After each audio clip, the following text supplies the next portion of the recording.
देखिए, खटीमा में भोले भाले और सीधे पहाड़ मूल के लोगों को गुमराह करके, मतलब बहका के, विभिन्न सरकारी विभागों में विभिन्न प्रकार की नौकरियां लगाने का झांसा देकर, झूठा आश्वासन देकर लोगों से भारी भरकम रकम ऐंठते थे और उसके बाद उनको झूठा और फर्जी नियुक्ति प्रमाण पत्र देते थे।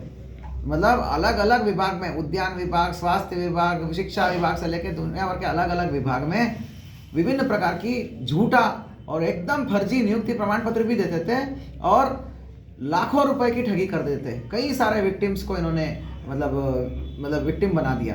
तो इसी क्रम में पुराने में ही एक ऑलरेडी एफआईआर पंजीकृत था। हाल ही में हमने एक और एफआईआर पंजीकृत किया था जिसमें अजय साहनी प्रमुख अभियुक्त माना गया था। इन्वेस्टिगेशन में ये जानकारी में आया कि केवल अजय साहनी अकेला नहीं था, तो उसकी एक और दूसरा साथी है, उसका नाम है, कई 10 लोगों ने कुल मिला के पैसा दिया था मनोज रावत को, कैश। मनोज रावत उर्फ बॉबी खटीमा के रहने वाले को।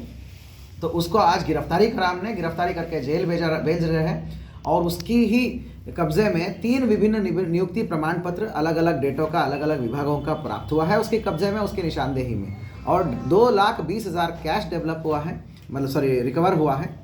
और ये बहुत ही एक हैराने वाली तथ्य सामने हम आई है कि 1.5-2 महीने पहले जब विभिन्न विक्टिम्स जो है, विभिन्न लोगों द्वारा पता चल गया लोगों को कि भाई ये तो ठगी लोग हैं, तो और अपने अपने पैसे वापस मांगने लग गए लोग, तो लोगों की शिकंजे से और पुलिस और एसटीएफ की शिकंजे से बचने के लिए ये मनोज रावत ने खुद ही वादी बन के एक मुकदमा लिखवा दिया अजय साहनी पे, कि अजय साहनी ने मेरा और 2-4 लोगों का पैसा लिया करके। जब उस इन्वेस्टिगेशन में हम आगे बढ़े, इसी प्रकार अभी हाल ही में जो एफआईआर किया हमने, जिसमें अजय साहनी नामजद था, उसमें हम आगे बढ़े तो जानकारी में आया तो काफ़ी विक्टिम्स को ये तो मनोज रावत और बॉबी रावत ने पैसे लिया है करके। आज जो है इस प्रकार की ब्लफ मास्टर और नटवर लाल की गिरफ्तार हुआ है। तो मैं पुनः अनुरोध करना चाहता हूँ कि ऐसे ठगियों से बचे रहे। उत्तराखंड में माननीय सीएम साहब के निर्देशन में बहुत ही ट्रांसपेरेंट सिस्टम डेवलप हुआ है।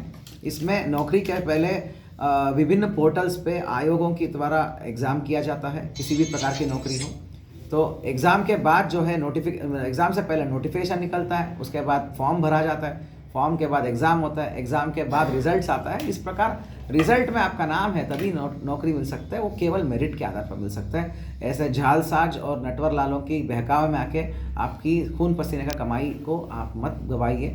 और ऐसे और भी कोई पीड़ित है तो सामने आइए और भविष्य में इनके ऊपर गैंगस्टर की कार्रवाई भी किया जाएगा।